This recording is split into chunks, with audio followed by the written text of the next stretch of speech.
ijambo ry'Imana riravuga ngo kuko Imana yakunze abari mu isi cyane byatumye itanga umwana wayo w'ikinege kugira ngo umwizera wese atarimbuka ahubwo ahabwe ubugingo buhoraho. Tubisanga muri Yohana igice cya 3:16. Nguhaye ikaze mu nkuru y'ikiganiro cy'uyu munsi. Abahanuzi bari barahanuye ko Imana izohereza umucunguzi cyangwa Mesiya mu isi. Bari barahanuye ko umwari watoranijwe n'Imana azabyara umucunguzi. Hari ababyeyi benshi mu Bayuda bibwiraga bati wenda uzabyara umucunguzi azaturuka mu muryango wanjye. Yewe hari n'abarotaga babaye watoranijwe ngo babyare Mesiya. Byarangiye batunguwe n'Imana yatoranije kuko ataturutse mu miryango y'abatunzi cyangwa se nibura mu miryango y'abantu bazwi. Uw'Imana yatoranije yaturukaga mu giturage ndetse ku babyeyi b'abakene. Bacishijwe bugufi ariko bubaha Imana ndetse bitangira umurimo wayo muri ubwo buzima buciriritse. Tega amatwi uyu mukino, marayika agenderera umugabo ugeze mu zabukuru.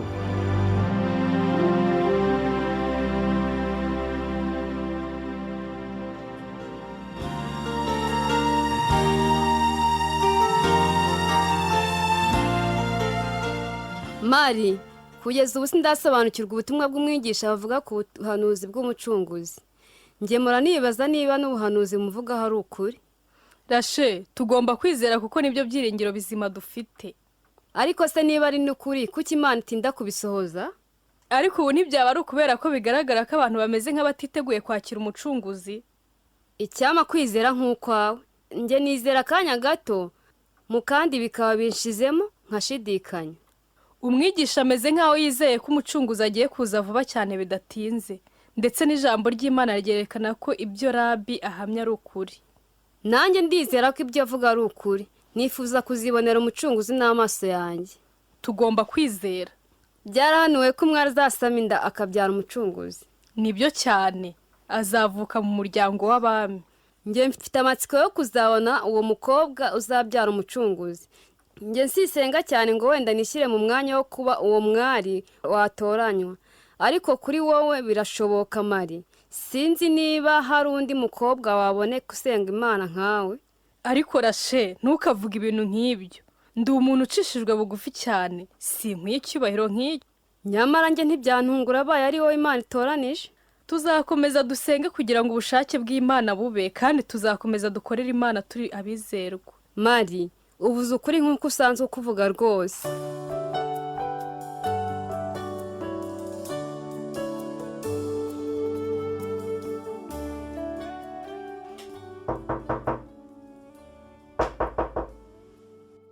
Shobora kwinjira se yoze? Injira yowe, nta kibazo. Ibintu byawe ngeze kure mbikora kandi nizeye ko uzabyishimira cyane. Wahisemo imbaho nziza rwose. Sinashidikanyaga na gato ko bizaba byiza. Igihe cyose wubaza ibintu byiza cyane. Urakoze cyane yowe. Igihe cyose nkoresha umwanya wanjye wose. Nunyemerera gukora gutyo, zakuvura ubwiguge bwawe mu buryo bworoshye. Urongeye kandi? Oya, urakoze. Imana nimara kubitunganya neza izantoranyiriza uwanjye. Nje n'Imana yanjye tuzabikemura nta muntu nshaka akabyivangamo. Oh yoze, hashize igihe narakuretse. Ariko ntuzi ibintu uhombye wowe. Ese iyo urangije akazi nta kindi ujya utekereza? Sinabura gutekereza.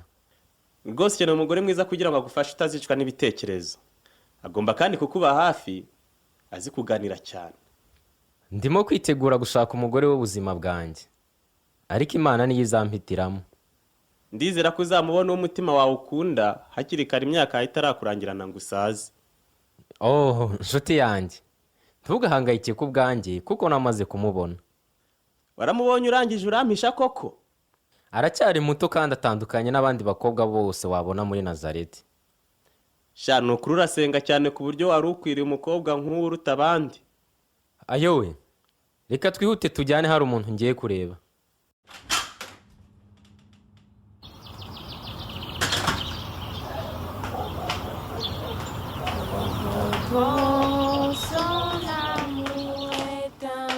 Dore nguri yaraje, nawe irebere. Afite intambuko nziza cyane. Ahisemo neza cyane. Biragaragara ko ntahuriye na ba bakobwa bandi.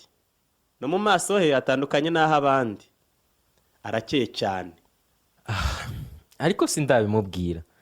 Mbona kenshi aba yihuta ajya kuvoma, ubundi akikomereza inzira ye ntahagarare ngo ampe akanya. Reka ibintu by'isoni Yoze. Ukwiriye gushabuka. Ese ubundi uzi izina rye? Yitwa Mariya.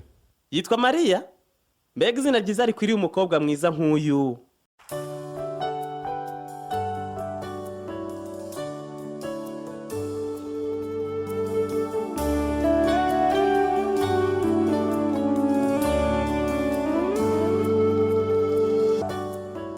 mwakoze kugumana natwe mu nkuru y'ikiganiro cy'uyu munsi. Turaza gukomeza mu kanya. Mariya, umukobwa w'inkumi uturuka mu giturage, na Yozefu ukora ubucuruzi bw'ibijyanye n'ububaji, bafite ibyifuzo bikomeye mu mitima yabo. Bombi bafite inzozi nziza, bategereje ko isezerano ry'umucunguzi risohora. Mu byifuzo bya buri umwe muri bo harimo kubona umukunzi nyawe, kubyara abana benshi no kubaho mu buzima bwiyeguriye Imana. Ese ko mu buzima bwabo bakomeza kwegerana, inzozi zabo zizasohora? Reka dukomeze inkuru yacu, wumve ukuntu Imana isubiza amasengesho yabo.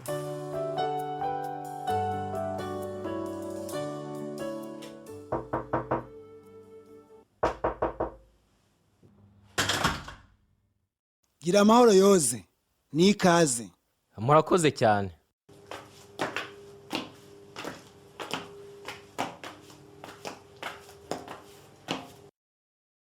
Yoze, uyu yitwa Ana, ni umugore wanjye. Nishimiye kumumenya. Yozefu yafite ibarizo hariya mu mujyi, kandi bavuga ko ari umubaji mwiza ukora cyane. Nimwakira akantu nabazaniye. Urakoze Yoze, utuzaniye akantu keza.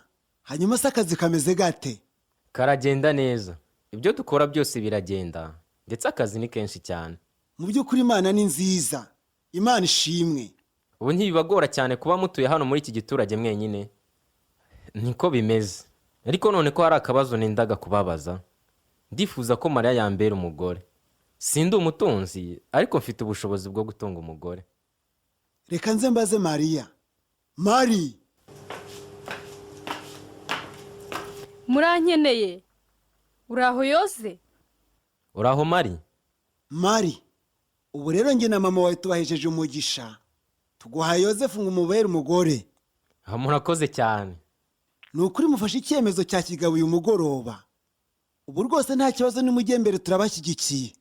Imana iba izabaho umugisha n'amahoro mu rugo rwanyu, kandi muzabyare muheke hungu na kobwa.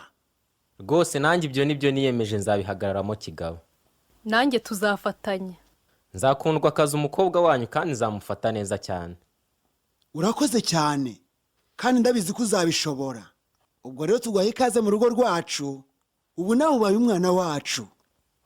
Muranejeje cyane.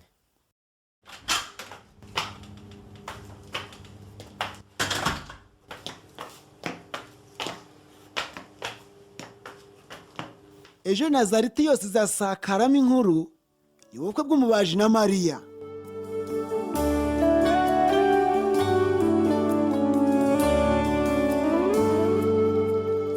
Mana, urabizi ko ndi umuturage kazi ucishijwe bugufi.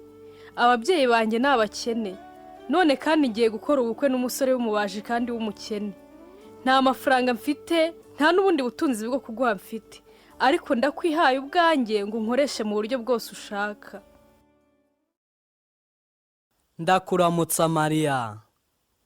Uri mwiza kandi wuzuye ubwiza bw'Imana imbere n'inyuma. Imana iri kumwe nawe. Urankanze. Urinde wowe? Mbese iyo ndamukanyo yawe ushatse kuvuga iki? Mari, ntutinye. Njye nitwa Gaburiyeli. Ntumwe n'Imana kuko igiye kugutungura. Kuntungura? Nkunda gutungurwa cyane. Imana igiye kugutunguza ikintu cyiza cyane. Imana igufiteho imigambi. Watoranyijwe mu bari b'i Buyuda kuba nyina w'umwana w'Imana. Muzamwita Yesu. Njyewe? Kubera iki njyewe kandi ndi umwari w'umukene ucishijwe bugufi, uvuka ku babyeyi b'abakene batuye mu giturage kibi. Simvuka mu bami, simfite n'ubutunzi. Icyo Imana iha agaciro si icyo ababyeyi bawe baba cyo, cyangwa se ibyo utunze, ahubwo ikiha agaciro ni icyo uri cyo muri yo.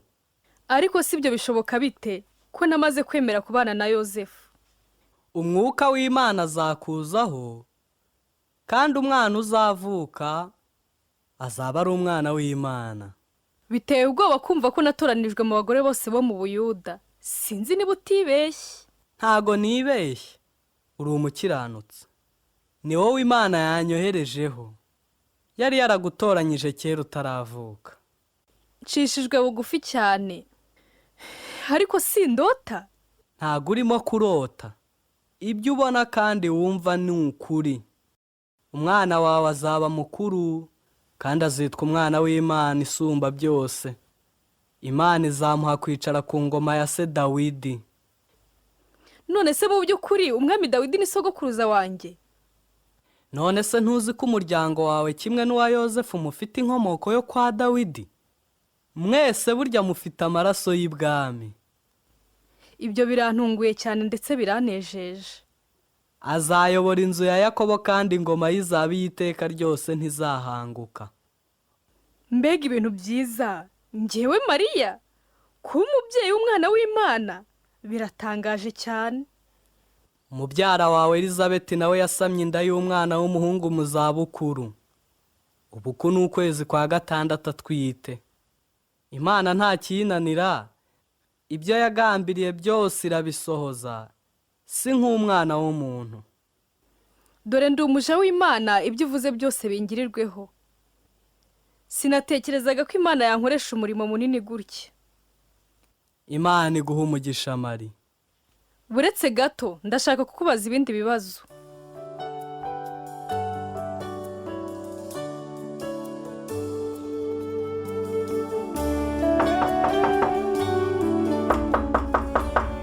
Urakoze cyane Yoze. Numvise ko ushaka kuvugana nanjye. Nibyo, ahubwo nuko naje kugira ibintu byinshi bikanzitira.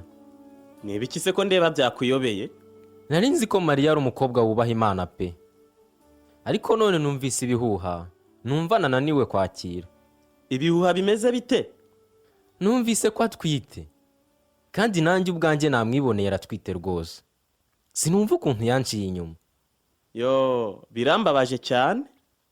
Ni wowe wenyine mbwiye ibi bintu. Nanjye sinzi icyo navuga. Sinigeze mpura n'ikibazo nk'iki mu buzima bwanjye. Iyaba nanafite icyo ngufasha nakagufashije. Ndamukunda cyane, kandi sinshaka kumukoza isoni, kimwe n'umuryango we. None se utekereza kubikora iki? Ndashaka gutandukana nawe bucece. Ndumva ntabanisha amategeko. Sinzi icyo Imana ishaka ko nkora. Ndumva byanyobeye kandi bimbabaje umutima cyane. Ndagusengera kugira ngo ufate icyemezo nyacyo. Nsengera Imana imbwira icyo nkwiye gukora. Ndumva nkeneye kuyoborwa nayo. Ngaho uramuke nshuti yanjye, Imana iguhe umugisha. Urakoze kuntega amatwi.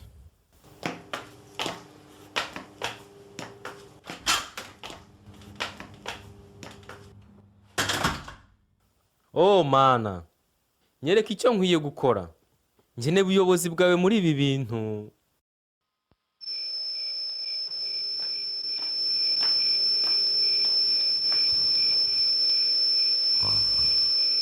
Yosefu mwene Dawidi, witinya gutwara Mariya nk'umugore wawe, kuko imbuto imurimo ari iy'Umwuka Wera. Umwana atwite ni umwana w'Imana. Wowe na Mariya mwatoranijwe kuba ababyeyi b'umucunguzi. Oh Mana, ndumva nezejwe no kumva ayo magambo, kandi binduhuye umutima. Nkunda Mariya, kandi we n'umwana wawe nzabafata neza.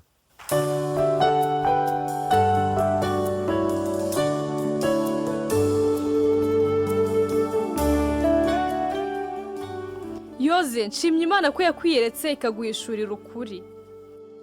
Oh mukunzi wanjye Mariya, ndakwinginze mbabarira kuko natekereje ibintu bibi kuri wowe.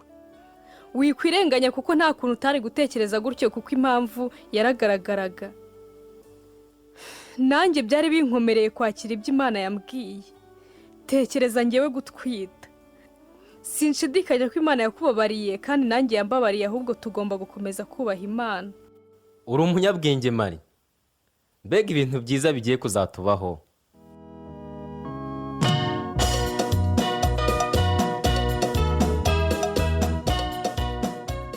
umugambi w'Imana wo gucungura abantu bayo wari wegereje. Abantu benshi bari barataye Imana, ariko Imana yo yakomezaga umugambi wayo. Igihe cyarageze rero, Imana yerura ko noneho igihe kigeze ngo isohoze umugambi wayo. Muri iki gihe ntitugomba kugerageza gukora imibare y'igihe cy'Imana igomba gusohoreza nk'ibyayo. Ikomeza gukora ku bwacu, icyo dukeneye ni ukwemera umugambi wayo wo kuducungura, wo kutubohora no kuduha amahoro. Rero inshingano zacu ni ukuyizera tukayiringira. Ubu rero noneho tugeze igihe twatanga igisubizo ku Mana. Ijambo ry'Imana ryerekana neza ko buri muntu wese ari umunyabyaha, kuko bose bakoze ibyaha ntibashyikira ubwiza bw'Imana. Biboneka mu Baroma igice cya 3:23. Nubwo turi abanyabyaha, Imana iracyadukunda. Nta cyadutandukanya n'urukundo rwayo. Ni Imana ibabarira ibyaha, yadushyiriyeho inzira yo kubabarirwa ibyaha no kongera kugarura ubusabane nayo. Ngiye gusenga isengesho rivuye mu mutima wanjye, urikurikire maze ninangiza gusenga ndakuyobora nawe turisengane. Mana nziza, ndabizi ko ndi umunyabyaha. Naturiye imbere yawe ibyaha byanjye byose. Umbabarire kuko nagucumuyeho. Ngushimiye ko nubwo bimeze gutyo ariko ukinkunda. Warakoze kuba waramparuriye inzira yo kubabarirwa ibyaha. Ndifuza kumenya kurushaho iby'iyo nzira. Amen.